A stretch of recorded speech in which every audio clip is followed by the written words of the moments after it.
Salut tout le monde, mon nom c'est Sébastien Burel et moi je pratique la médecine familiale dans la région de Shawinigan. Puis depuis le début de ma pratique, que je m'efforce de faire de la prévention dans ma vie de tous les jours auprès de mes patients. Parce que je me dis, il faut qu'on travaille de ce côté-là, pas juste du côté curatif. Puis un beau matin, je me suis levé avec la réflexion suivante. Comment ça se fait qu'il faut faire de la prévention?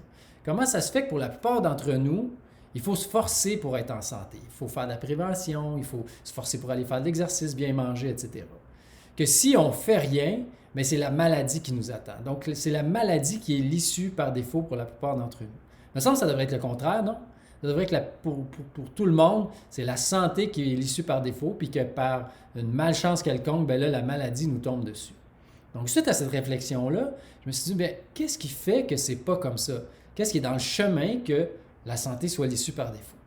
Et puis là, je n'ai pas eu bien loin à regarder. J'ai juste besoin de regarder dans ma clientèle à tous les jours, dans mes rencontres que j'ai avec les clients et les patients, et voir un peu pourquoi ils venaient me voir. Puis ce que je me suis rendu compte, c'est qu'ils viennent me voir pour deux raisons principales. La première, c'est pour des problèmes causés par le stress ou qui sont amplifiés par le stress. Puis la deuxième raison principale, c'est que les gens viennent me voir pour des problèmes qui auraient pu être évités ou prévenus par des bonnes habitudes de vie que les gens n'arrivent pas à maintenir ou à faire, à changer. Donc, stress et motivation, c'est les deux choses qui semblent être dans le chemin que la santé soit l'issue par défaut. Fait que je me suis dit, parfait, il faut attaquer ce problème-là, il faut transformer notre relation avec ces deux choses-là si on veut arriver à notre fin qui est la santé comme issue par défaut. Fait que si on commence par le stress, parce que c'est quand même quelque chose d'important, bien, la première chose que j'ai commencé à remarquer en faisant des lectures là-dessus, en prenant des cours sur tout ça, c'est qu'on a une petite voix dans notre tête, tout le monde. Moi, j'en ai une qui n'arrête pas de commenter tout ce qui se passe, qui juge le monde, qui juge les choses, qui anticipe les affaires, puis qui rumine ce que j'ai déjà fait. Je ne sais pas vous autres si vous en avez une, mais je suis pas mal certain que vous autres aussi. Alors, cette petite voix-là, elle juge constamment, elle anticipe, etc. Et on dit que ça peut être votre meilleur ami, mais moi, dans mon expérience personnelle, c'est plutôt mon pire ennemi, parce que la majorité du temps, c'est des choses négatives que ça raconte dans cette petite voix-là. D'où ça vient, cette petite voix-là? Parce que c'est pas moi qui crée ça. Dans mon cerveau à moi, en tout cas, c'est généré de façon spontanée. Quand je suis assis tranquille, ça passe cette patente-là. Puis c'est pas moi qui décide de quel sujet de conversation que ça va jaser. Puis ça jase de toutes sortes d'affaires. Alors, c'est qui décide ou qu'est-ce qui fait qu'on a ces voix-là, qu'on a cette conversation-là qui est générée spontanément dans notre tête sans qu'on la force, sans qu'on la demande? Finalement, je me suis rendu compte qu'on avait, tout le monde, une partie du cerveau qui s'appelait le cerveau reptilien, qui est une partie du cerveau qu'on a hérité de nos ancêtres, les animaux, qui étaient des proies. Puis nous autres aussi, à un certain moment, on a été des proies qui vivaient dans la nature, etc. Et donc, cette partie-là du cerveau a été sélectionnée par la nature pour s'en faire continuellement, pour chercher le trouble partout. Parce que si je suis une proie, que je suis assis dans le jungle, puis que je cherche le trouble partout, bien, j'ai pas mal plus de chances de voir le lion ou le loup qui risque de me bouffer, puis de me sauver ou de me cacher à temps. Alors, cette petite partie-là du cerveau, on l'a encore, elle n'a jamais évolué depuis qu'on a, nous, changé. Parce que depuis 2000 ans, bien, même un petit peu plus, on est passé de vivre comme des hommes de caverne dans le bois, etc., à une société moderne où il y a très, très peu de risques pour notre survie dans la vie de tous les jours. On est au sommet de la chaîne alimentaire, il n'y a pas de grands prédateurs qui nous en veulent, etc. Mais cette partie-là du cerveau continue de fonctionner. La génétique n'a pas eu le temps de s'adapter. Ça prend des dizaines de milliers d'années pour que la génétique s'adapte, du temps qu'on n'a pas eu pour qu'il y ait une mise à jour de logiciel, si vous voulez. Donc, cette partie-là du cerveau est exactement comme un vieux logiciel que vous essayeriez de mettre sur un ordinateur récent. Si vous aviez, par exemple, Windows 3.1, il y en a peut-être qui se souviennent de ça, et que vous essayez d'installer ça sur votre ordinateur aujourd'hui, bien, il est fort à parier qu'il va y avoir des messages d'erreur ou que ça va rouler un peu carré. Le problème, ce n'est pas le logiciel qui fonctionne très bien, ce n'est pas l'ordinateur récent, c'est que ce n'est pas compatible les deux ensemble. C'est la même chose pour le cerveau reptilien. Il fonctionne très bien, il fait très bien son travail. D'ailleurs, si demain matin, il y avait une catastrophe naturelle, un tremblement de terre, quoi que ce soit, vous seriez très content que ce petit cerveau-là soit là pour assurer votre protection. Mais dans la vie de tous les jours, bien, il est inadapté, il n'est plus adapté à ce qu'on vit actuellement, c'est-à-dire le gars qui vous coupe en avant, il pleut à ma fête, ou ma blonde m'a dit telle affaire, mon ado ne se ramasse pas, etc., ou j'ai un deadline demain. Toutes ces choses-là, maintenant, déclenche les mêmes réactions de stress que le lion ou le loup de quand on vivait dans la nature. Donc, ce petit cerveau-là, il veut votre confort, il veut que vous restiez tranquille, caché, et que vous ne bougiez pas. Alors, il ne veut pas que vous preniez de risques, donc il veut principalement si vous êtes quelqu'un qui recherche à grandir, à devenir meilleur, à croître comme personne, bien lui, il ne veut pas ça. Il veut votre échec pour ces choses-là. Alors, si vous voulez faire des changements d'habitude de vie, par exemple, ce n'est pas votre meilleur conseiller. Alors, comment on peut faire pour bypasser cette petite voie-là? Bien, il y a une règle bien simple qui s'appelle la règle des 5 secondes. C'est pas moi qui ai inventé ça. Mais si vous avez une idée ou quelque chose, une action ou que vous voulez poser, qui vous savez qui est bonne pour vous, pour votre santé ou d'autres, vous avez 5 secondes pour l'accomplir, pour vous mettre en action là-dessus avant que la petite voix, votre coloc ou votre cerveau vous convainque de ne pas le faire. Alors, c'est pas long 5 secondes. L'exemple que je donne tout le temps, c'est mes exercices matinaux. Moi, chaque matin, je me lève pour aller faire de l'exercice, soit de la musculation, du ski l'hiver ou de la course l'été. Et à chaque matin, la petite voix part, puis il commence à me dire tout ça d'affaires. Ah, un matin, il pleut, il fait trop froid, ou bien ma préférée de toutes, là, ça, je le trouve bien cute quand ça dit ça. Tu es allé les 6 autres jours cette semaine, aujourd'hui c'est dimanche, tu peux bien rester couché, tu le mérites.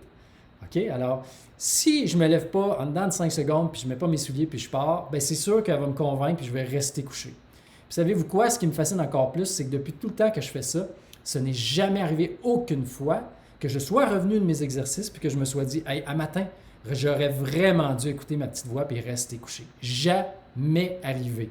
Alors, quel mauvais conseiller. Imaginez si vous avez un conseiller financier qui, à chaque fois qu'il vous donne un conseil, vous dit de faire tel placement, vous faites exactement le contraire et vous êtes toujours satisfait de votre rendement. Mais qu'est-ce que vous feriez avec ce conseiller-là? Vous le fouteriez à la porte, ça ne prendrait pas bien longtemps. Mais pourquoi d'abord qu'on ne fait pas la même chose avec cette petite voix-là? Bien, c'est parce qu'elle est dans notre tête. C'est ma voix qui parle, c'est ma voix verbale là, qui parle là-dedans. Fait que je me dis, ça doit bien être intelligent ce que ça dit puisque c'est moi qui parle. Mais ce n'est pas tellement le cas. Imaginez que vous preniez cette voix-là qui parle constamment et sans arrêt et que ce n'est pas vous qui décidez ce que ça dit, vous la mettez dans le corps de quelqu'un d'autre. Puis qu'à partir de maintenant, c'est votre conseiller 24 heures sur 24, 7 jours sur 7, puis que je vous dis, vous devez faire tout ce qu'elle vous dit de faire, pas faire ce qu'elle vous dit de ne pas faire, être satisfait quand elle vous dit d'être satisfait et insatisfait quand elle vous dit d'être insatisfait. Combien de temps vous pensez que vous pourriez la tolérer? Moi, je suis sûr que si c'était mon cas, j'y arracherais la tête après 2 heures tellement que je trouverais stupide tout ce qu'elle me dirait. Mais parce que c'est dans ma tête, c'est comme s'il fallait que je lui donne de la considération et de l'importance. C'est pas mauvais cette petite voix-là, comme je vous l'ai dit, s'il arrive une catastrophe, vous allez être très content de la voir, vous allez la remercier d'être là. Le seul problème, c'est que la plupart du temps, dans la plupart des situations de nos vies quotidiennes, c'est des conversations qui sont inappropriées avec ce qu'on a à faire ou ce qu'on a à être dans le moment. Donc, la règle des 5 secondes, super important. Un autre exemple, c'est que si, par exemple, vous vous dites dans votre tête, « Ah, je devrais appeler mon ami Mathieu, ah, mais là, ouais, c'est vrai, ça fait longtemps que je n'ai pas parlé, ça va être long, puis il faut que j'aille chercher mon gars tantôt, j'appelle pas Mathieu. 5 secondes viennent de passer, c'est terminé. Si vous aviez décroché le téléphone, appelé Mathieu, peut-être qu'il n'y aurait pas eu le temps de vous parler, mais vous seriez peut-être organisé un 5 à 7 vendredi, vous auriez eu une courte conversation, qui vous aurait fait avoir une belle journée pour le restant de votre jour, puis vous auriez eu quelque chose à la fin de la semaine pour vous motiver à poursuivre votre travail cette semaine. Donc, mettez ça en place, cette petite règle-là, vous allez voir, votre vie va changer. Deuxième chose qu'il faut prendre en considération, si on va avoir la santé comme issue par défaut, bien, il faut trouver un moyen de changer des habitudes qu'on n'est pas capable de changer, qui sont bonnes pour nous. Alors, habituellement, moi, je donne cette présentation-là après celle de mes collègues kinésiologues et nutritionnistes dans un programme qui s'appelle Ma santé à vie du CLSC local. Donc, eux autres expliquent pendant 1 heure là, comment prendre soin de soi, là, bien manger, faire de l'exercice, etc. Super intéressant. Puis à la fin, moi, j'arrive toujours, puis je dis à toute la gang qui est là, je dis, bon, mais maintenant que vous savez tout ça, c'est parfait, vous en allez chacun chez vous, puis ça va bien aller, n'est-ce pas? Et là, tout le monde me regarde avec un petit sourire en coin en voulant dire, ben non, c'est pas de même que ça marche. Alors, on sait très bien que c'est pas parce qu'on le sait qu'on va changer nécessairement. Les connaissances ne font pas toute la différence. Alors, moi, ça me fascine, ça. J'adore l'être humain, puis tous ces paradoxes, puis c'est pour ça que je fais ce métier-là, d'ailleurs. Et ça, c'est un des paradoxes qui me fascine. Comment ça se fait qu'on sait très bien, on est du monde très intelligent, on sait très bien ce qui est bon pour nous, puis on ne le fait pas. Fait que j'ai quelques petites pistes de solutions pour vous autres. La première, je vais vous donner une image pour commencer, parce qu'une image, pour moi, vaut 1000 mots. Vous voyez ma petite balle de tennis qu'il y a là? Alors, si dans un groupe de personnes, une vingtaine, trentaine de personnes, je demande quelqu'un dans la salle qui est vraiment pas bon pour attraper des balles. Il y a toujours quelqu'un sur une trentaine de personnes qui va lever la main et je lui demande de venir en avant, puis je lui dis, on va faire un jeu. Alors, je te lance la balle 5 fois, puis tu l'attrapes 5 fois, c'est tout. J'y lance la balle, bien, devinez ce qui va arriver. Elle dit qu'elle n'était pas bonne, donc elle va l'attraper 2-3 fois, puis elle va l'échapper 2-3 fois. Ensuite, je dis, parfait, on fait un deuxième jeu. Tu vois les lignes sur la balle? Eh bien là, je te relance la balle 5 fois et tu vas me dire de quel bord les lignes tournent. Puis j'y relance la balle 5 fois.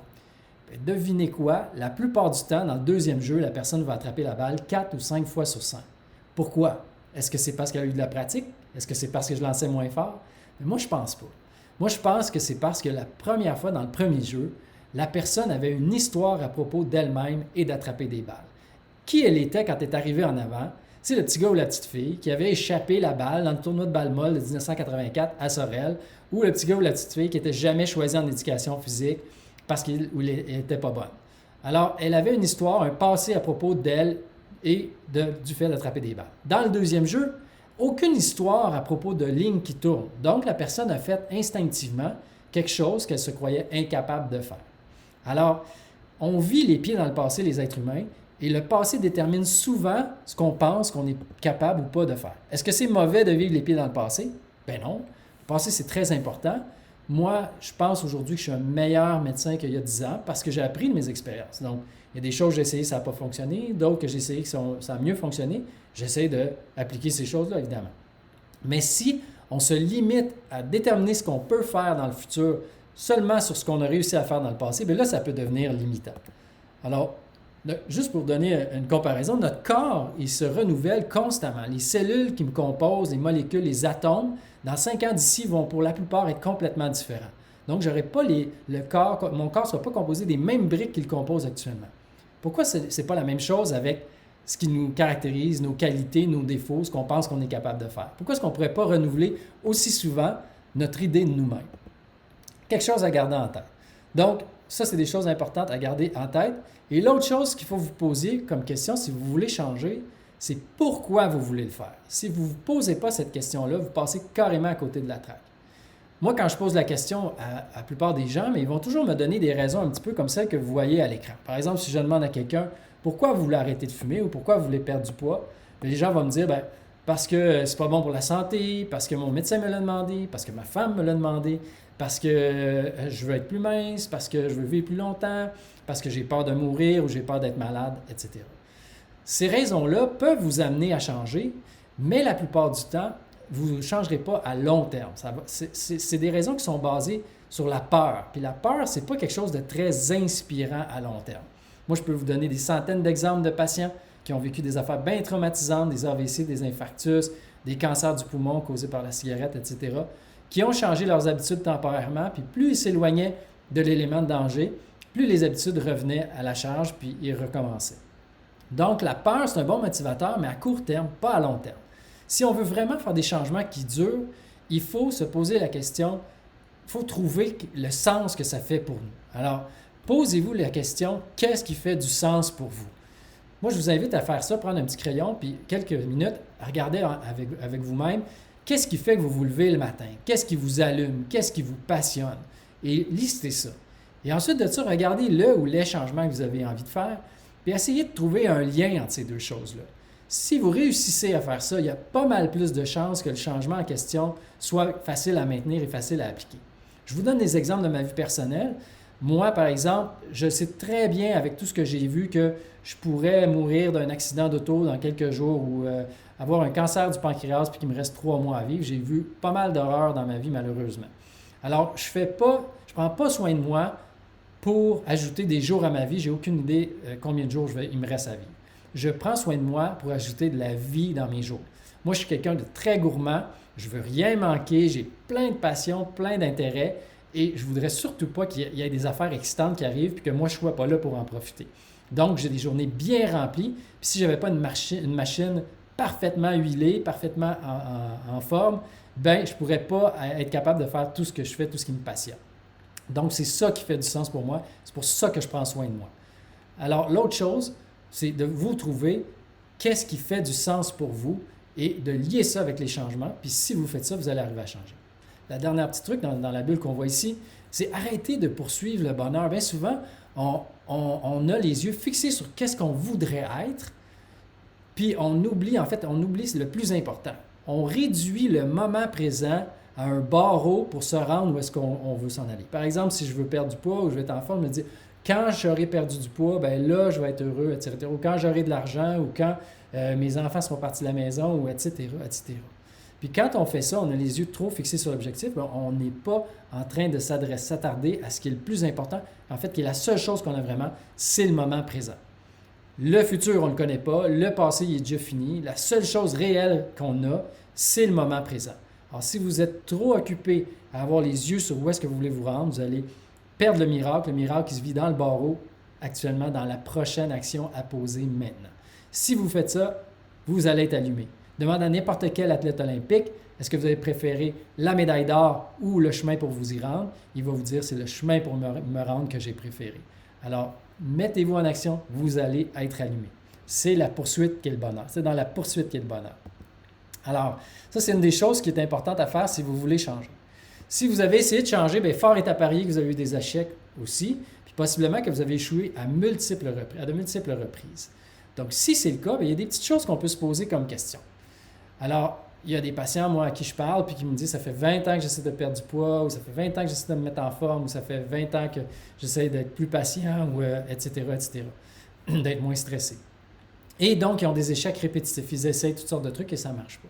La première affaire à faire, c'est qu'il faut accueillir ce qui est là d'abord.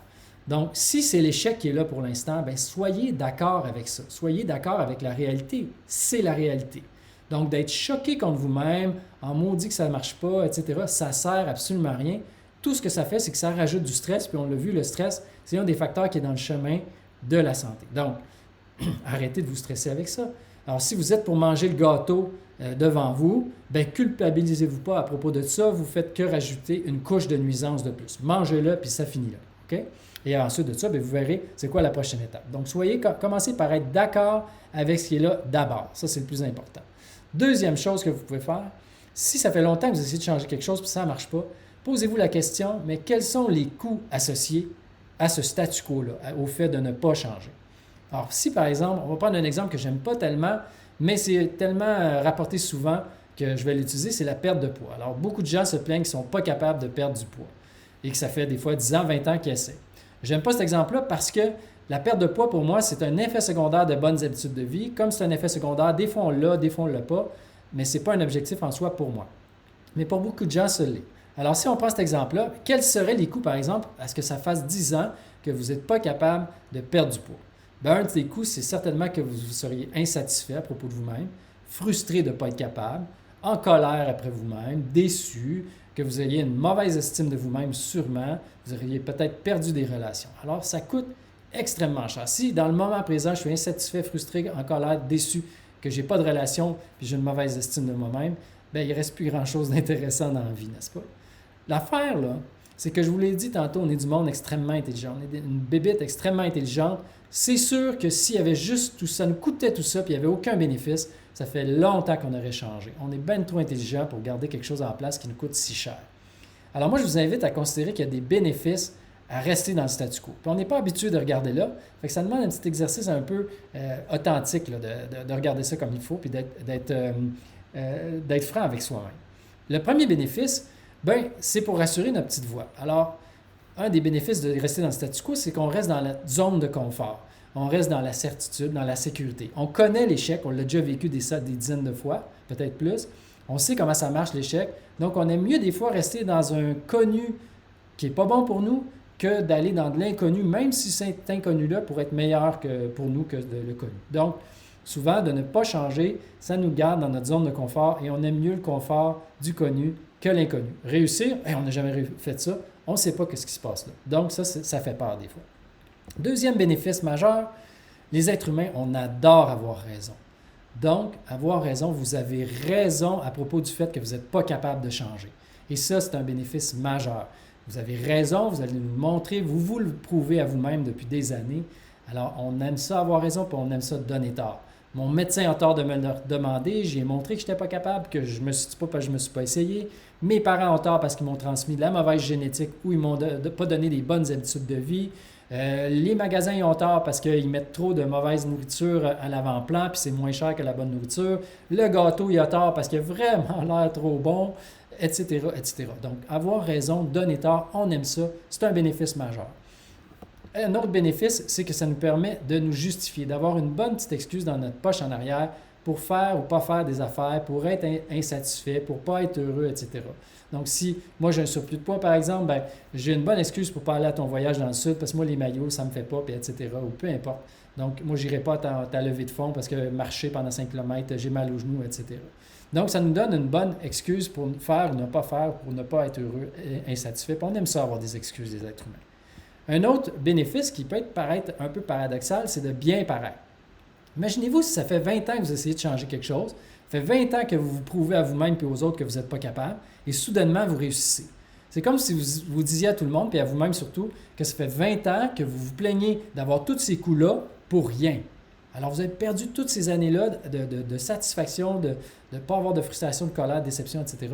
pour rien, parce que là, vous venez de vous prouver que vous êtes capable. Donc, des fois, on aime mieux rester dans le statu quo parce qu'on ne veut pas lâcher prise sur cette souffrance-là qui serait difficile à expliquer si tout d'un coup, on réussissait à changer. Alors, ça, c'est des bénéfices qu'on a à maintenir le statu quo. Une fois qu'on se rend compte de ça, bien là, on a deux choix. Soit qu'on dit, bien, OK, moi, j'accepte les bénéfices, je continue de les garder, mais ça me coûte tout ça, ou je laisse tomber les bénéfices parce que réellement, les coûts sont bien trop importants et donc, je cesse d'avoir raison à propos de ça et je change. Alors, une belle image pour illustrer ça, c'est un piège à singe. Pour attraper un singe, pas bien compliqué, ça vous prend une jarre avec un petit goulot comme ça, vous mettez ça à terre avec une banane dedans, le singe arrive, plonge la main, pogne la banane, essaie de sortir ça par le petit goulot, pas capable, s'assoit à côté, puis vous arrivez puis vous cueillez votre singe. Alors, le singe, c'est comme nous, quand on a un changement qu'on veut faire et qu'on veut avoir raison à propos du fait qu'on n'est pas capable, pendant qu'on a la main sur la banane, on n'est pas en train de grimper, faire l'effort pour grimper aux centaines d'arbres qu'il y a autour puis manger les milliers de bananes qui demandent un petit peu plus d'effort à attraper. Donc, on a toujours deux choix dans la vie, être libre ou avoir raison. Alors moi, je vous suggère fortement de choisir d'être libre. Alors, en résumé, les petits messages que j'avais le goût de vous passer avec cette courte présentation, c'est que savoir ce qui est bon pour nous, ça ne nous incite pas nécessairement au changement, ça prend de la motivation aussi, que c'est souvent le petit cerveau, la petite voix, qui nous met en échec parce que cette petite voix-là a été designée pour nous garder dans notre zone de confort. Elle est là pour notre survie, elle n'est pas là pour nous faire grandir. Alors, si vous voulez grandir, il faut mettre en application la règle des 5 secondes, si vous voulez que la santé soit déçue par défaut.